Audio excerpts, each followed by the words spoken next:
Hey everybody, this is Perch. I've got a viewer question here, and it's one that a lot of people have asked before, and it's a good one. It's basically trying to make sense of the market as it is today. And before I get into this, I guess first of all, before I get into this, and first of all, thank you for everybody who sends in questions. I appreciate it. It's great.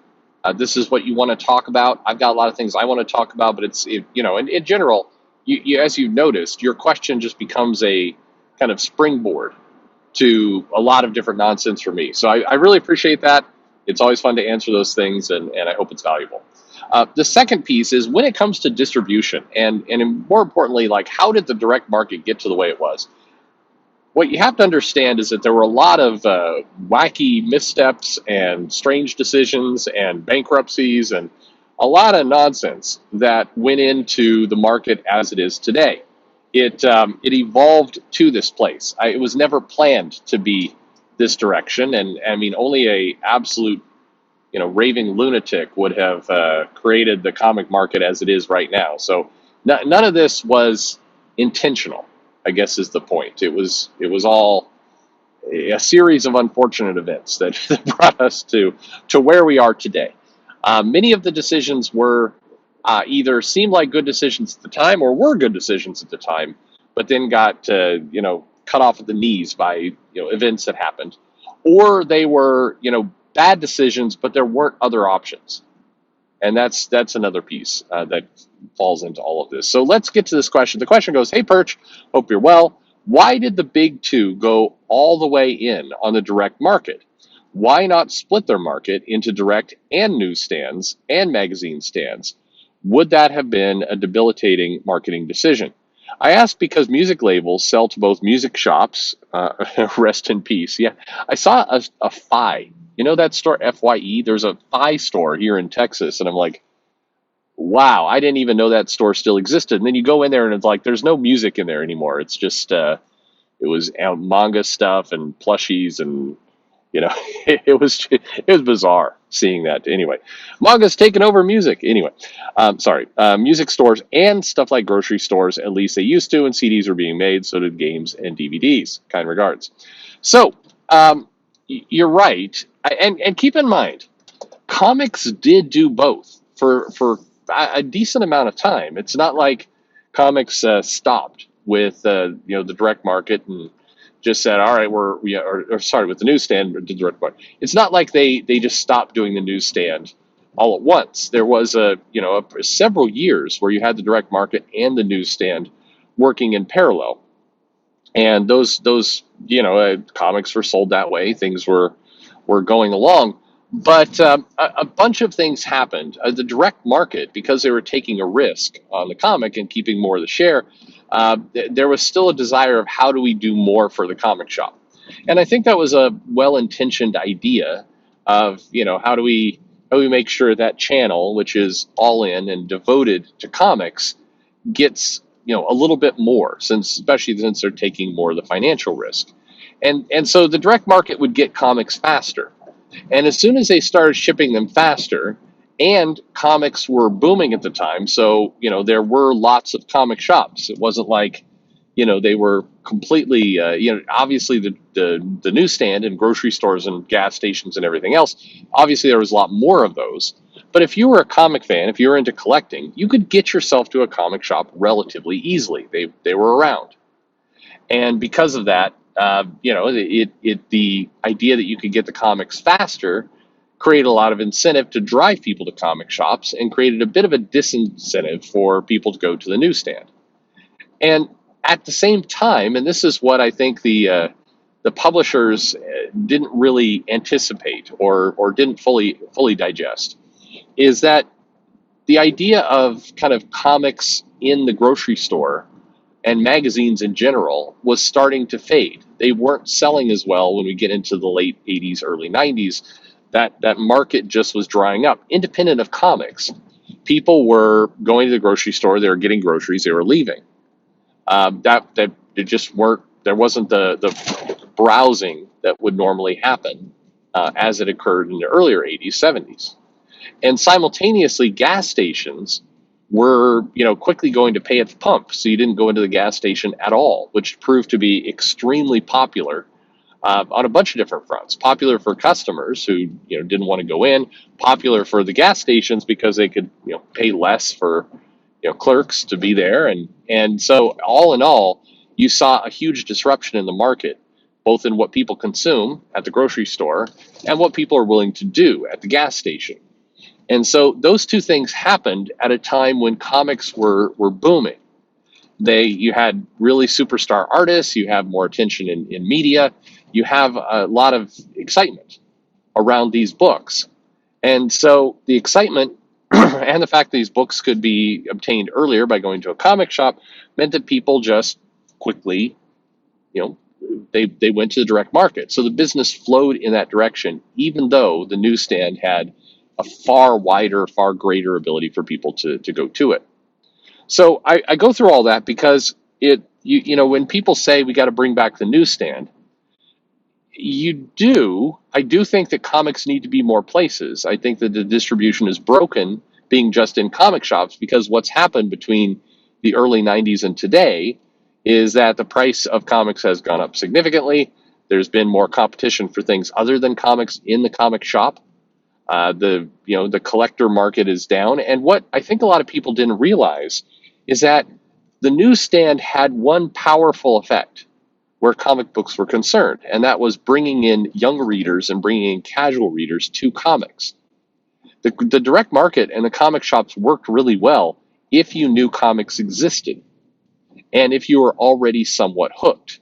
Then you would make the trip into the comic shop. Then it's worth getting in the car and driving to where you need to, as opposed to just going down an aisle in your local grocery store. And so we saw several years. I mean, in fact, I would argue kind of 1 to 2 decades where that audience that had been obtained from grocery stores, from gas stations, that casual audience was into comics and they were still buying. But that audience just grew older. And as they grew older, they kept buying, and there wasn't anything readily accessible for the younger audience. Right now, if you look at manga, and a lot of people will point to say, well, manga is popular because of the storytelling and because it's less woke than other woke or whatever it happens to be. And I don't get me wrong, I think the stories in manga are compelling and they encourage readership and they're easy to jump into, and all that is true. But the other factor is that manga is easy to get your hands on, easier than comics. Manga is sold in some grocery stores even, but it's sold in the new place where people go, like Target and Walmart. You can find manga there pretty easily. Not a ton of manga, but enough to bait the hook and get people into it. And once they're into it and they read a comic, they read a tankobon, they read a manga that they like, then they go to the next step. But the next step for them is not the direct market. It's not the comic shop. It's, okay, take me to Barnes & Noble. Take me to Half Price Books. Take me to some place where I can get more volumes of this manga. And by the way, Amazon is a bigger deal. And so it's like, well, if I can't find it in a local bookshop to browse, then I'll go to Amazon or I'll go to online seller. And that's where the new flow of information, the new flow of audience is headed. So, I mean, if you think about, the best way I would describe this visually is, think about a path of ants. The ants have gone from their anthill, they've gone to a tree, they've gone up the tree, they've got leaves or whatever the hell they're going to take down into the anthill. And there's this path of ants doing their work. You've all seen that probably at some point in your life. Well, what happened was, somewhere along the way, along that path, someone came in and said, let's just let's split this path. Let's put a detour in here. And so rather than the course of ants going back to the anthill, they detoured to another location, and now it's a completely separate path that doesn't even have a lot of the things that the original path have. There is no direct market. There is no concept of collecting in long boxes and everything else. It's a completely different ballgame. And that is basically, that's what people are fighting right now. That's the challenge that's got to be overcome. Not an impossible challenge, but that's currently where the activity is. If comic books want to compete in this new era, in this new area, they've got to find a way to get themselves into places where the mass market is. And at the moment, that's going to be probably Target and Walmart are the places you need to go, and you need to have a better presence at places like Barnes and Noble and Amazon. Interestingly enough, I've talked about the Amazon numbers before. Uh, Amazon, where comic books are concerned, are a mess. It's not good. There's comic books there, and you can get graphic novels and collections, but it's a cluster. It doesn't work well. And if you may say, oh no, what is he talking about? Go to Amazon and then for example, uh, grab a graphic novel, any one, and then try and figure out what the graphic novel that follows it is. Now if you've read a lot of comics, you'll probably figure it out. But to casual readers, you'll notice it's stupid, complicated, which it shouldn't be. And I think that's another piece. Again, manga is dead simple. I said it before. It's the numbers on the spine sound stupid, but it is the easiest thing in the world. You like, I got number one, I want number two. There's the one with the number two on the side. Even though, I mean, you get in stuff like Demon Slayer where tons of the stories are non-canon and they're happening in other things. It's still easy to figure out what's going on with that book, at least easier. And so that's the challenge that we've got to get our arms around. But the loss of the newsstand is tricky because it wasn't, nobody intended it to go this way, but a bunch of circumstances, as I mentioned, a bunch outside of comics control completely helped steer it here. I think the blame or the thing that should have happened with comics is the publishers should have been more aware of what was going on, should have been more on top of it, and basically having a better plan for how they fix this. Their plan for bringing in new readers to date has been, hey, let's start telling stories that we think people who like manga and webtoon would like. In our view, not really knowing those fields, but we'll do something that we think more. I mean, let's draw the character with bigger eyes. That's what manga is, right?